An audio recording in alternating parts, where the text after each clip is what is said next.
Baik. Jadi hari ini kita masuk kepada 13.2 iaitu sistem urinari ya, sistem urinari. Okay, sistem urinari ini memainkan peranan yang penting dalam homeostasis. So, walaupun kita masuk dalam satu topik sistem urinari, tetapi konsep homeostasis masih lagi dibincangkan dalam subtopik ini ya.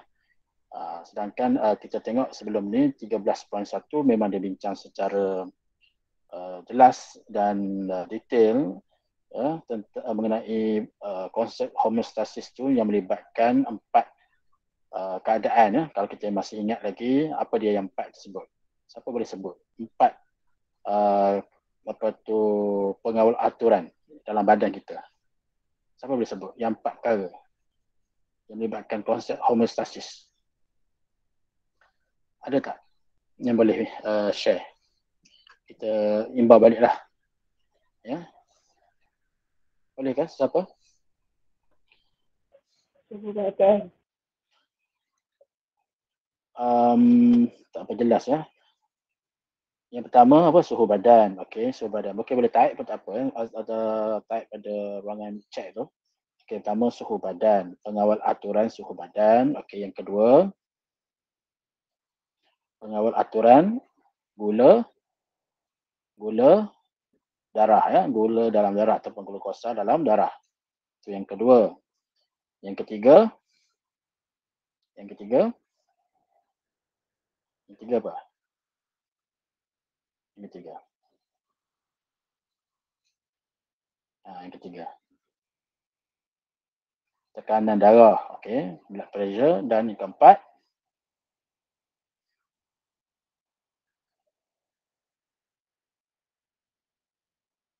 pengawal aturan apa? Tekanan separa karbon dioksida dalam darah. Okey, tekanan separa karbon dioksida. Okey, jadi ada 4 yang dibincangkan dari segi aspek pengawal aturannya di bawah konsep homeostasis. So dalam bab ni, dalam subtopik ni 13.2 sistem urinari, kita bukan saja bincangkan tentang sistem urinari itu ya, yang melibatkan organ utamanya adalah ginjal, tetapi ia juga melibatkan homeostasis, tekanan osmosis darah, ya, tekanan osmosis darah ataupun tekanan osmosis dalam darah pun boleh. Gitu. Itu yang kita akan bincangkan. So maksudnya di sini walaupun kita bincangkan sistem urinari, tetapi homeostasis masih kita bincangkan. So tidak lari daripadanya. Bila kita sebut tentang konsep homeostasis, dia ada mekanisme, ya, mekanisme suap balik negatif.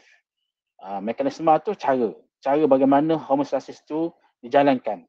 Matlamat dia apa? Matlamat dia ialah untuk mengekalkan faktor fizikal ataupun faktor kimia dalam darah kita ni supaya berada pada julat normal, supaya sel-sel yang berada dalam badan kita ni dapat berfungsi secara optimum. Itu matlamat dia. Jadi sistem urinari dalam manusia ni dia main peranan yang penting dalam homeostasis. Itu dah dijelaskan tadi.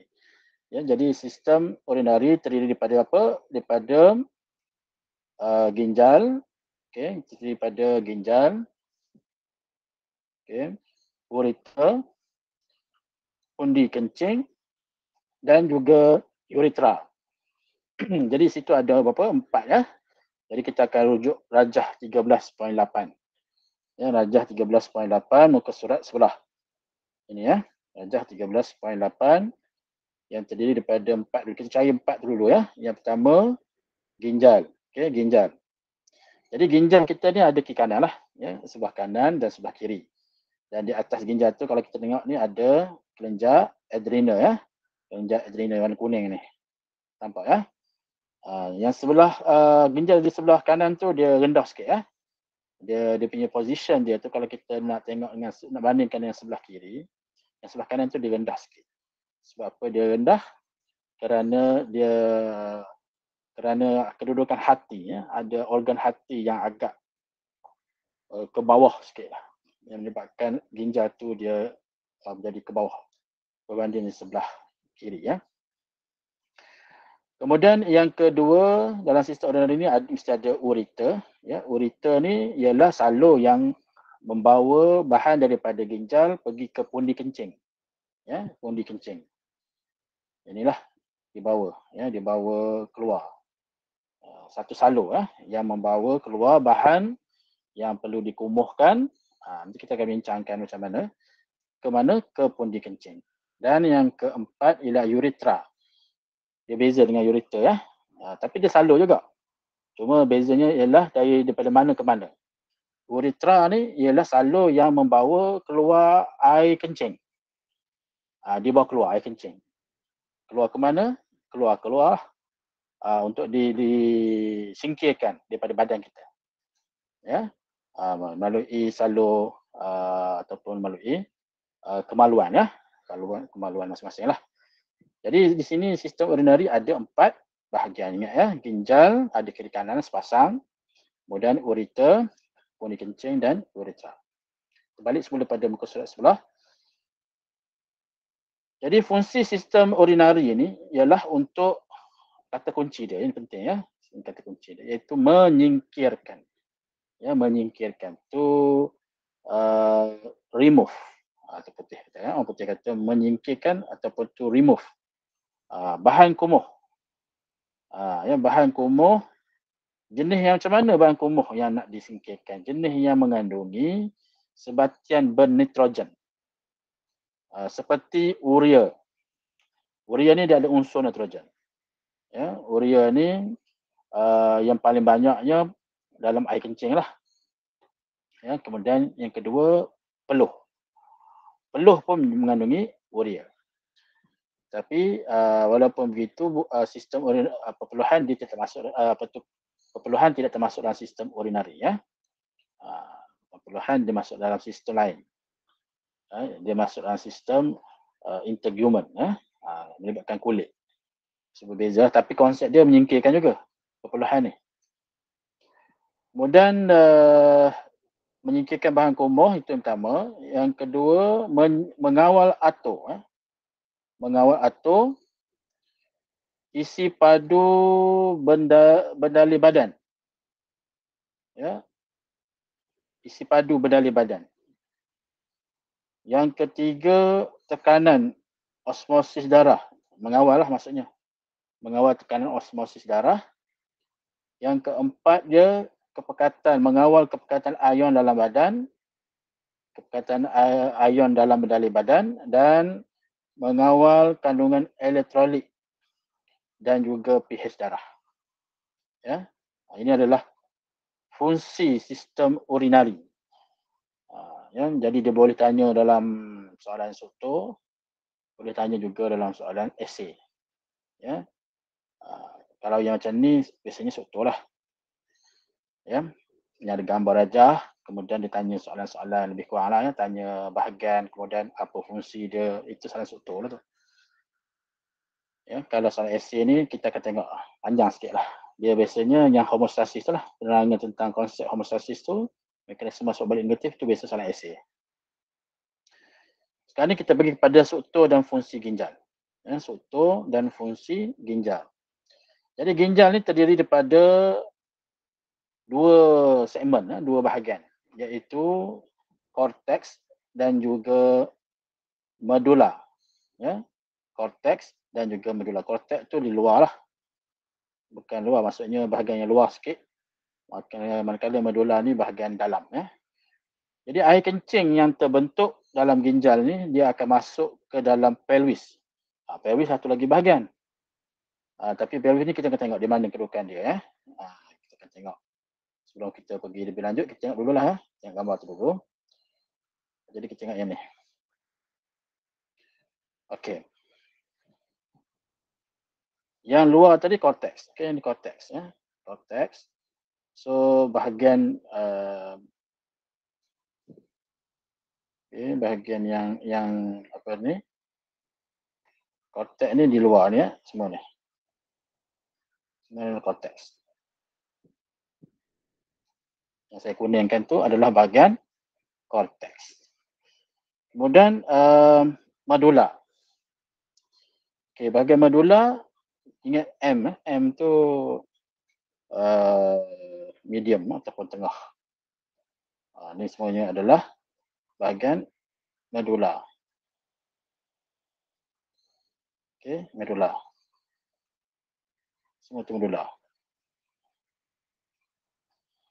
Dan pelvis, pelvis tu dia satu salur lain lah sebenarnya yang menyambungkan dengan ureter pelvis.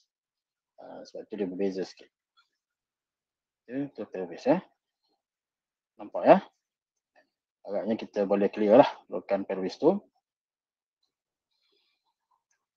Jadi dalam biologi ni gambar rajah kalau sebaiknya kita lukis lah. Ya, kita lukis. Kemudian kita labelkan lah dengan position yang betul ya. Kalau kita tak lukis, tak ada masalah, tapi melukis tu lebih baik sebab dia dapat ataupun mampu menjadikan kita punya memori tu lebih lama ingatan tu. Ya, berbanding kalau kita tidak melukis. Baik ya. Balik mula pada musyarat tadi. Jadi ginjal ni terdiri daripada korteks dan medula. Jadi air kencing yang terbentuk, dalam ginjal. Sebenarnya air kencing ni telah terbentuk di dalam ginjal lagi.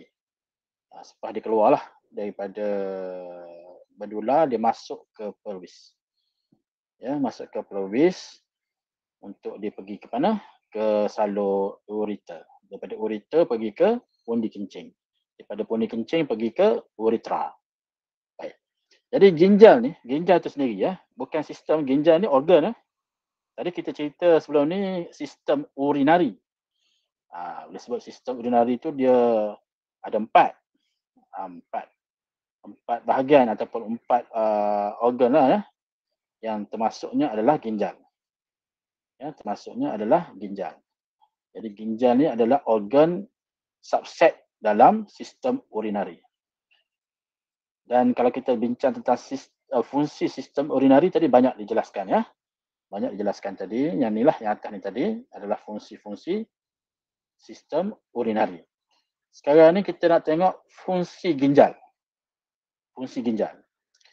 Jadi ada dua kata kunci utama, iaitu yang pertama, ginjal mempunyai fungsi yang terlibat secara khusus dalam perkumuhan. Excretion ya, excretion. Dan juga yang kedua, pengosmo kawal aturan. Ya, osmoregulation. Pengosmo kawal aturan. Jadi kita akan tengok apa yang dikatakan perkumuhan ataupun fungsi ginjal tu sebagai organ perkumuhan. Jadi sebagai organ perkumuhan, ginjal ni dia menyingkirkan bahan kumuh. Okey, bahan kumuh. Dan bahan kumuh ni bahan yang toksik lah. Toksik maksudnya ia mesti disingkirkan daripada badan kita. Sekiranya tidak disingkirkan, ia memberikan kesan buruk. Kita ibaratkan ia seperti racun. Kalau racun dah ada dalam badan kita, macam mana? Sudah tentu boleh menyebabkan kesan yang sama ada secara langsung atau tidak langsung.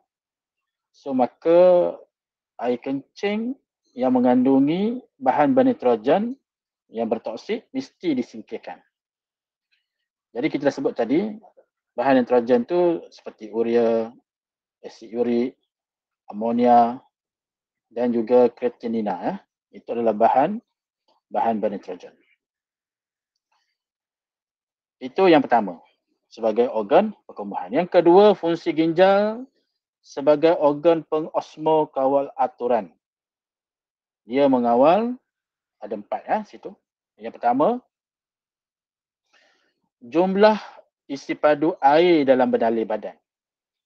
Berapa banyak air hendak disimpan. Berapa banyak air yang perlu disingkirkan. Ya, berapa banyak isi padu air yang perlu dikekalkan. Itu adalah fungsi ginjal sebagai organ pengosmo kawal aturan yang pertama. Yang kedua, dia mengawal kepekatan ion dalam berdalih badan. Ion Yang ketiga, mengawal tekanan osmosis darah, iaitu kepekatan bahan terlarut dan isi padu darah serta bendali badan. So ni kita akan bincang lebih mendalam sikit ya. Nanti dalam fungsi yang ni kita akan bincangkan lebih dalam mekanisme masuk balik negatif. Dan yang keempat, mengawal kandungan elektrolit dan pH darah serta bendali badan. Ya. So ada 4 fungsi ginjal sebagai organ pengosmokawal aturan, ya, ataupun osmoregulator. Ya, itu dia fungsi dia.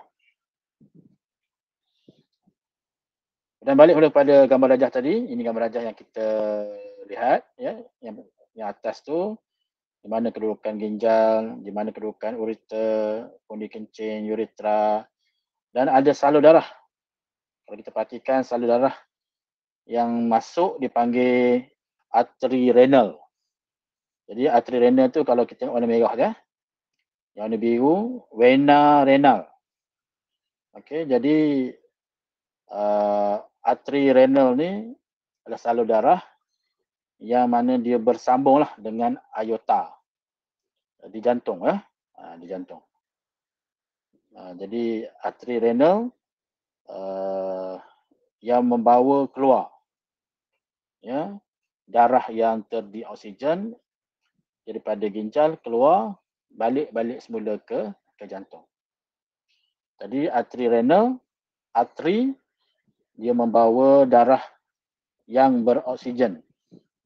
Okey, membawa darah yang beroksigen dari jantung, iaitu salurnya adalah aorta untuk dihantar pergi ke ginjal.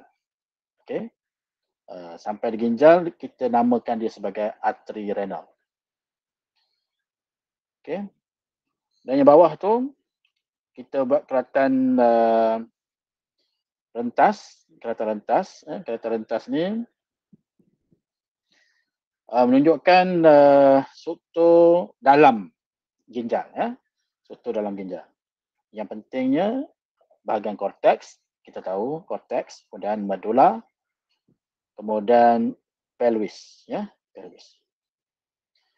Jadi seperti mana cikgu terangkan tadi, warna merah ni adalah arteri renal, iaitu mengangkut darah yang beroksigen dari jantung ke ginjal. Manakala arteri renal mengangkut darah yang terdi oksigen dari ginjal kembali ke jantung. Kemudian yang bawah tu air kencing dialihkan ke pundi kencing melalui ureter ya, yang dibawa keluar pintu masuknya adalah pelvis.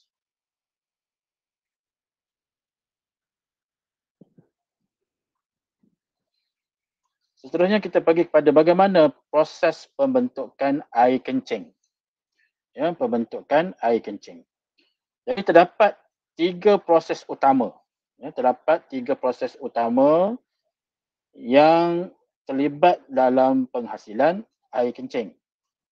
Ya, dan terlibat dalam penghasilan air kencing. Iaitu proses ultraturasan yang pertama, ultraturasan. Yang kedua, penyerapan semula. Dan yang ketiga, rembesan. Okey, rembesan. So ada 3 lah proses yang diperlukan untuk pembentukan air kencing.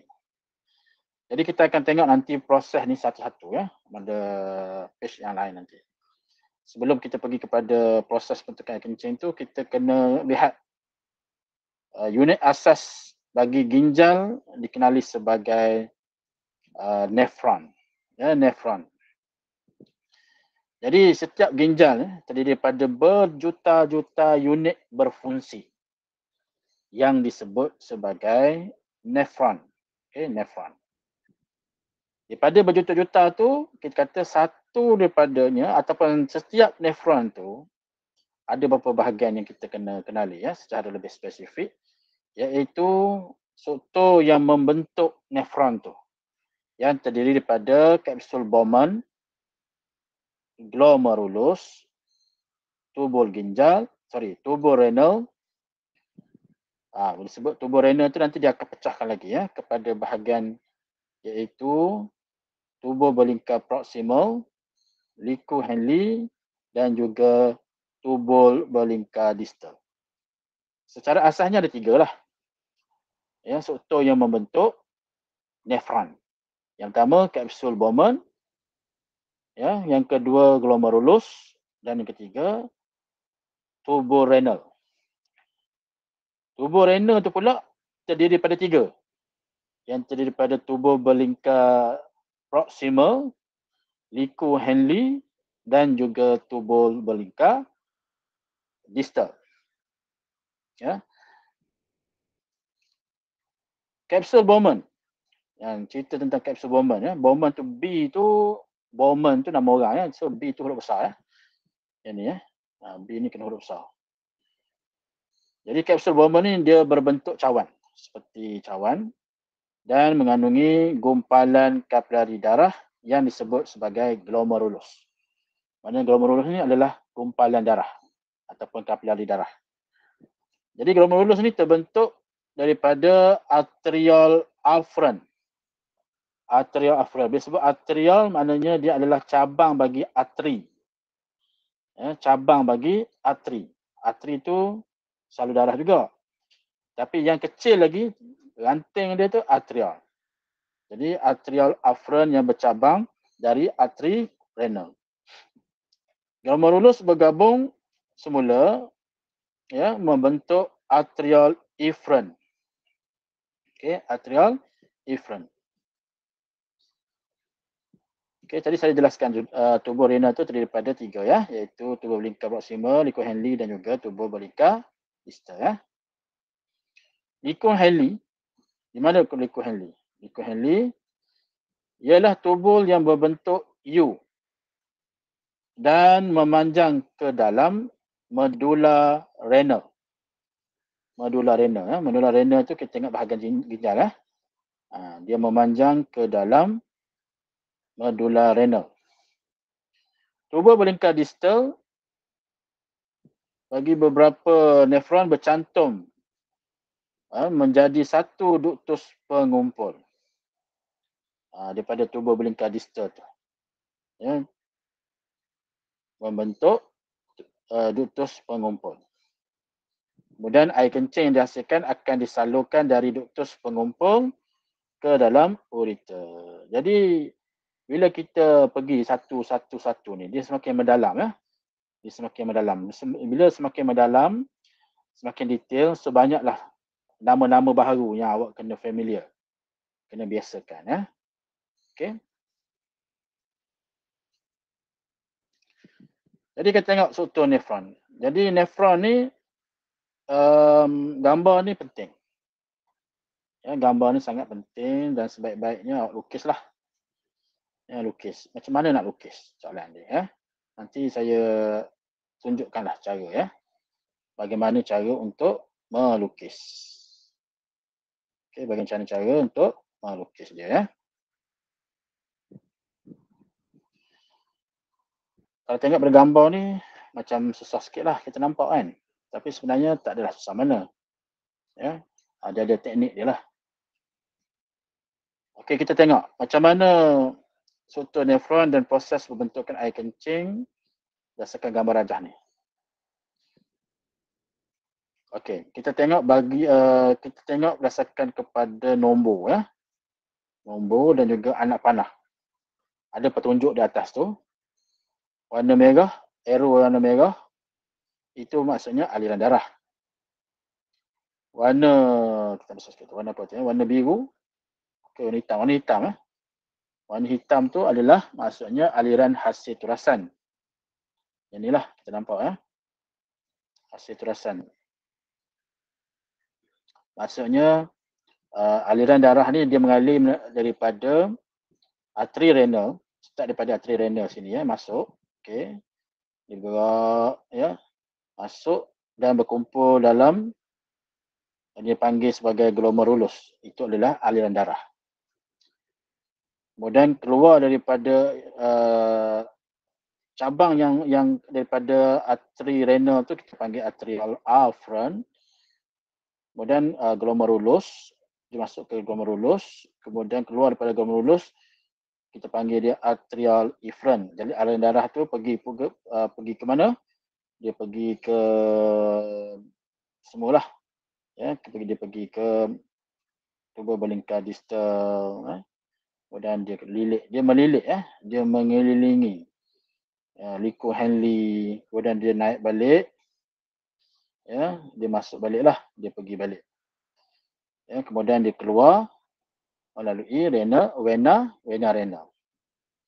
Itu adalah aliran darah, ya, aliran darah. Kemudian aliran hasil turasan ni dia bermula daripada kapsul Bowman. Ya, kapsul Bowman kalau kita perhatikan, ya, ni kapsul Bowman ni bentuk dia seperti C ataupun cawan. Seperti cawan. Kemudian adalah proses yang dipanggil situ, iaitu atera turasan. Hasil turasan tu akan melalui tubuh belingkar proximal, ni yang nombor 2. Kemudian di belingkar-lingkar tu, kemudian diturun melalui liku Henle, ya, kemudian naik balik liku Henle, ya, ni liku Henle. Kemudian dia pergi ke tubuh belingkar distal dan teruskan perjalanan dia pergi ke tubuh pengumpul. Tengok, arrow warna hitam, warna panah warna hitam tu. Daripada tubuh pengumpul pergi ke ureter, kemudian pergi ke pundi kencing. Ya, pundi kencing dulu. Kumpul di situ. Itu adalah aliran hasil turasan. Bila sebut hasil turasan tu, kita kena tengok bahan bernitrogen lah. Bahan bernitrogen tadi, urea, ya. Contohnya tadi kan. Apa lagi? Bahan-bahan yang perlu disingkirkan tu. Amonia, semua tu. Ya, bahan bernitrogen. Kreatinina, itu adalah contoh hasil turasan. Termasuklah air sendiri, ya. Termasuklah air sendiri. Kemudian arrow yang warna hijau. Kalau kita lihat di sini, arrow warna hijau tu ada di tubuh belingkar proximal, yang ni, ya, iaitu yang melibatkan pengangkutan pasif. Ya. Pengangkutan pasif. Pengangkutan pasif itu maksudnya dia menuruni kecerunan kepekatan. Kalau kita ingat balik, pengangkutan pasif ini terdiri daripada 3. Ya, iaitu resapan ringkas, resapan berbantu dan juga osmosis. Kan? Jadi adakah pengangkutan pasif itu merujuk kepada ketiga-tiganya? Jawapannya tidak. Ya, tidak. Yang dimasukkan di situ merujuk kepada resapan berbantu. Ya. Resapan berbantu dan juga resapan ringkas. Jadi osmosis jika ianya melibatkan air sahaja. Ya, melibatkan air sahaja. Sebab itu arrow yang osmosis itu dia warna lain sikit ni, warna grey ni. Dia ada juga. Tapi yang hijau tu yang melibatkan pengangkutan pasif selain daripada osmosis, iaitu resapan ringkas dan juga resapan berbantu. Sebab itu dia rujuk kepada hijau tu berlainan dengan yang osmosis, ya, air. Kemudian yang warna orange tu, arrow warna orange, itu adalah pengangkutan aktif. Ya, pengangkutan aktif. Jadi kalau kita lihat di situ, pengangkutan pasif, pengangkutan aktif dan osmosis berlaku di tubuh belingkar proximal. Selain daripada itu, yang ni di liku Henle osmosis sahaja. Bila dia turun, liku Henle yang turun lah. Ya, liku Henle yang naik, ada di sini. Yang libatkan pengangkutan aktif dan juga pengangkutan pasif. Pasif di situ resapan berbantu. Ya, resapan berbantu. Kemudian, apa lagi? Di sini, arrow di sini, warna orange, pengangkutan aktif di tubuh belingkar distal. Kemudian di sini, ya, sekali lagi, tubuh belingkar distal, ya, yang melibatkan pengangkutan pasif, pengangkutan aktif dan juga osmosis. Baik. Kemudian sekali lagi, berlaku lagi osmosis di tubuh pengumpul. Dan ada lagi berlaku pengangkutan pasif di tubuh pengumpul. Kemudian simbol apa lagi? Air. Jadi yang bulat tu ialah air. Okey, kita tahu tadi oleh osmosis air lah. Tiga segi. Ya, tiga segi itu maksudnya glukosa dan juga asid amino.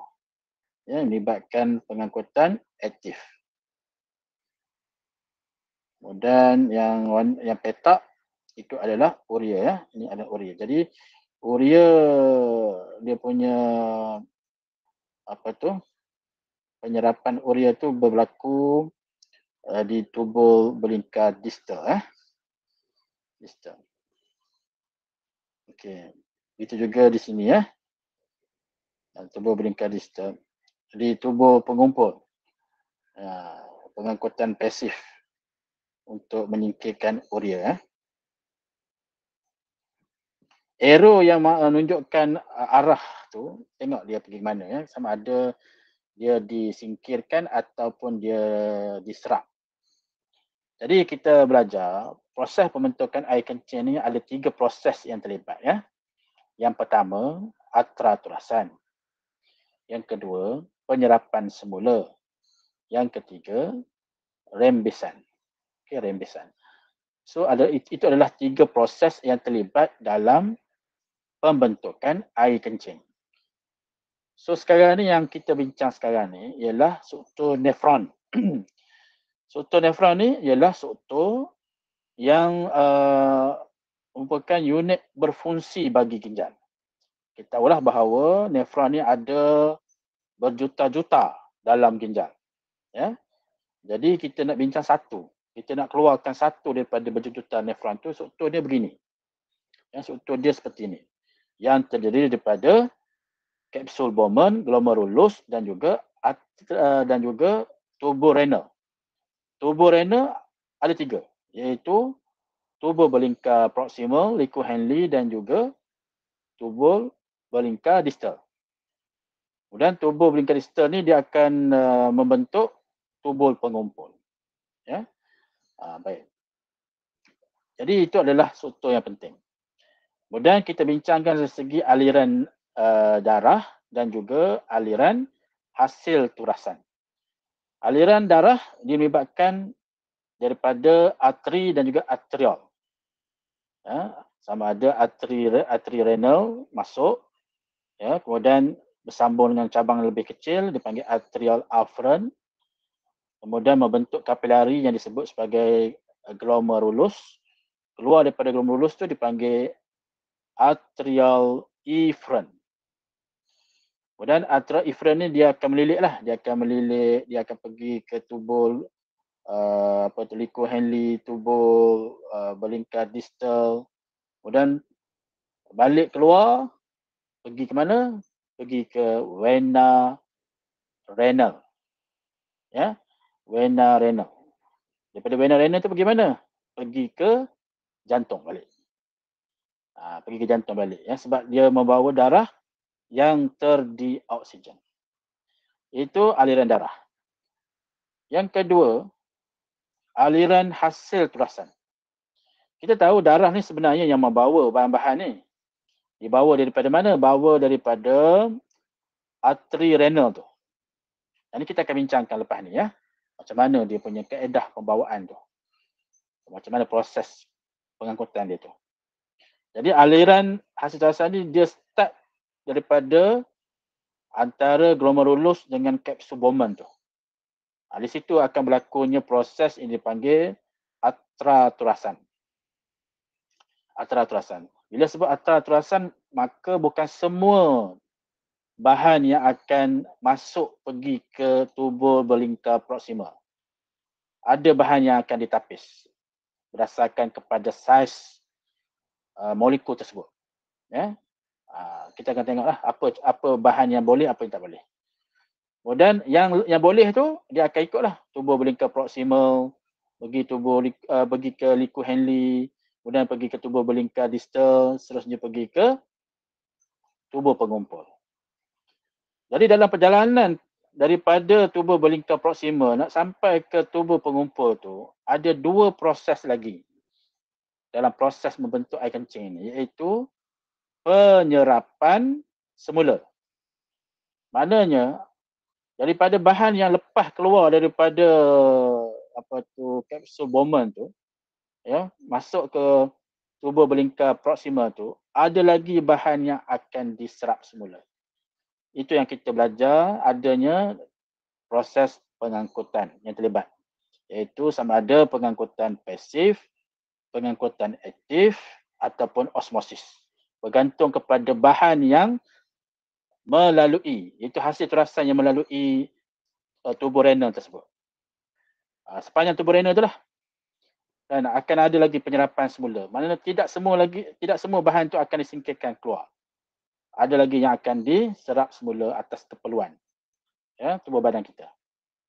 Dan yang ketiga, rembesan. Ada bahan-bahan tertentu yang akan disingkirkan melalui rembesan. Apakah bahan-bahan tersebut? Kita akan bincangkan juga, ya. Jadi itu yang dikatakan bagaimana proses pembentukan air kencing, ya. Detail ceritanya. Ini bahagian esei lah ni. Ada ceritanya di sini. Satu page ni. Kita tengok satu-satu. Yang pertama, atraturasan dalam kapsul Bowman.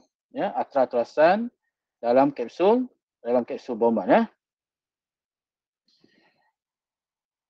Darah yang memasuki glomerulus bertekanan hidrostatik tinggi. Okey, ini istilah penting, ya. Hidrostatik tinggi. Sebab apa dia hidrostatik tinggi, dia punya tekanan tu? Alasannya kerana diameter atrial afferent lebih besar daripada diameter atrial efferent. Yang besar, dan di tengah tu glomerulus, ujung dia tu atrial efferent. Dan sebab faktor saiz, ya, saiz diameter atrial afferent ni lebih besar berbandingkan dengan diameter atrial efferent, maka tekanan hidrostatik yang tinggi daripada aorta, daripada jantung tu menekan, menyebabkan berlakunya atraturasan. Okay, atraturasan iaitu apa? Iaitu bendalih meresap melalui dinding kapilari glomerulus ke dalam rongga kapsul Bowman. Okay. Itu macam ditolak lah. Kita belajar konsep ataupun dalam sistem limfa. Ingat lagi tak sistem limfa? Macam mana, bagaimana daripada atrial, bahan-bahan tertentu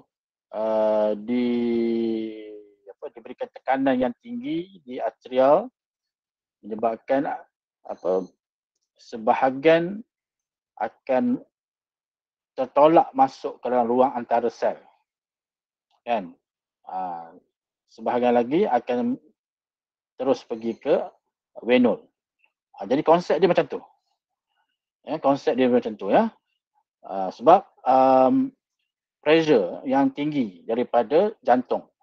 Sebab jantung sebelah kiri, kita balik semula, ya. Jantung sebelah kiri ni dia mengepam dengan kuat.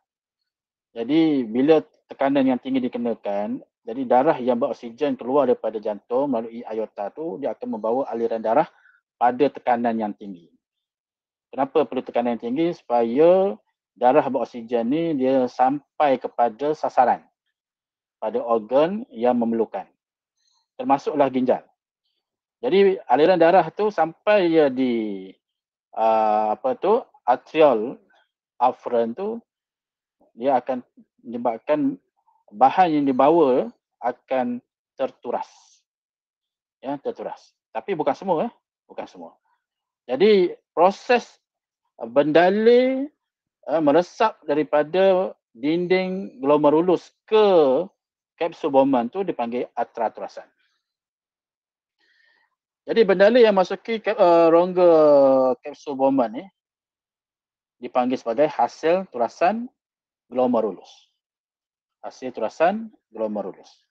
Jadi hasil turasan glomerulus ni ya, dia mempunyai komposisi bahan yang sama seperti plasma darah, sama je seperti plasma darah, tetapi tidak mengandungi sel darah merah, platelet dan juga protein plasma. Itu dia ya. Kena ingat baliklah apa komposisi plasma darah. Kena cari balik apa bahan dia ya.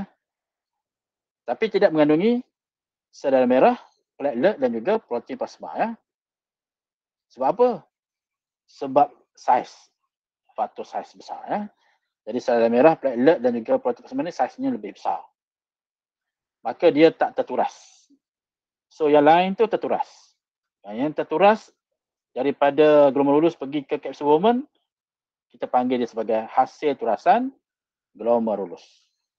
Sel darah merah dan protein plasma kekal dalam darah yang mengalir ke arterial efferent kerana saiz bahan-bahan ini terlalu besar ya, untuk meresap keluar glomerulus. Itulah alasan dia ya.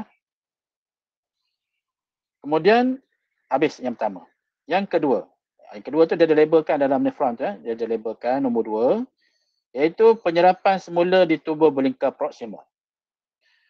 Penyerapan semula berlaku pada hasil turasan glomerulus di sepanjang tubuh renal. Sepanjang. Disebut tubuh renal tu maknanya daripada tubuh belingkar proksimal, liku Henle dan juga tubuh belingkar distal. Jadi bahan terlarut meresap merentasi dinding tubuh renal ke dalam jaringan kapilari darah. Maksudnya daripada tubuh renal tu dia boleh masuk balik, meresap balik ke dalam kapilari darah ya. Di tubuh belingkar proksimal. Di situ ya. Ion natrium dipam secara aktif.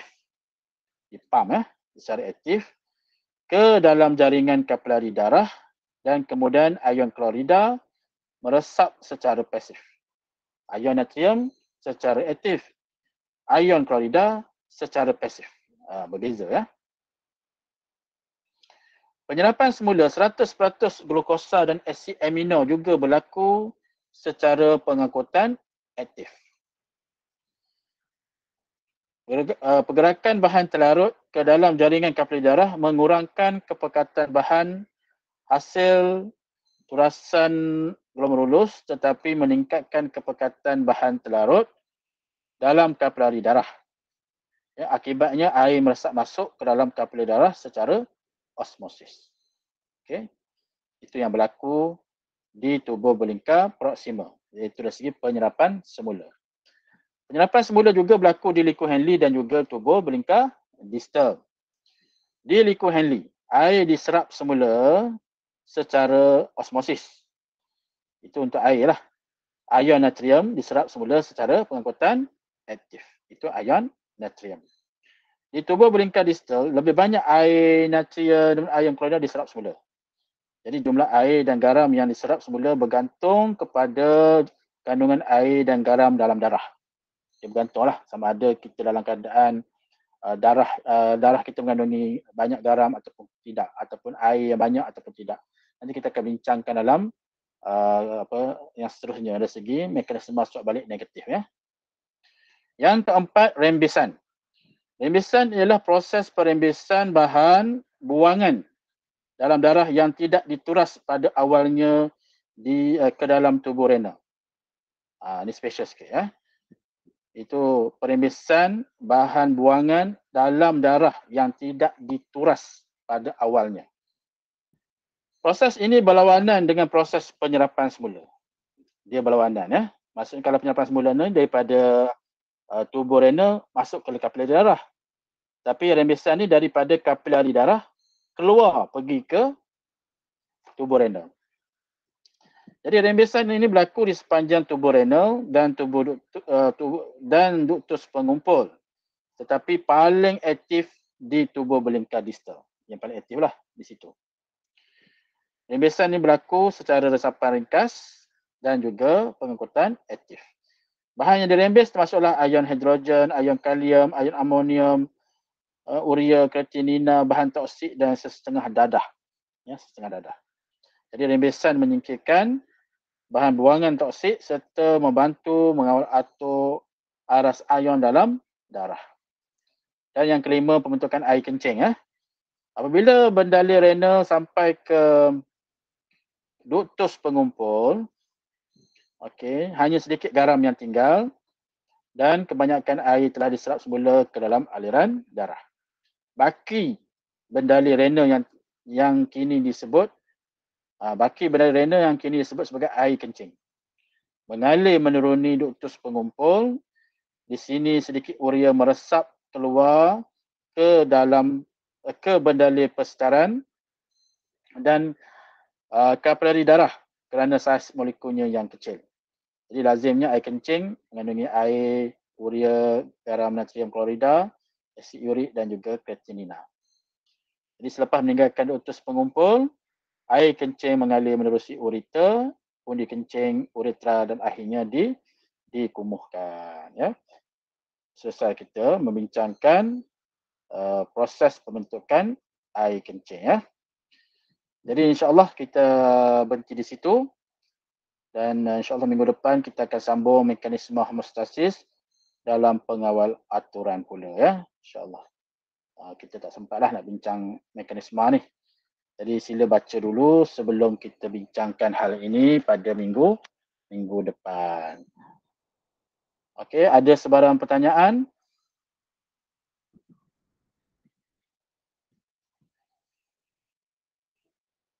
Ada soalan?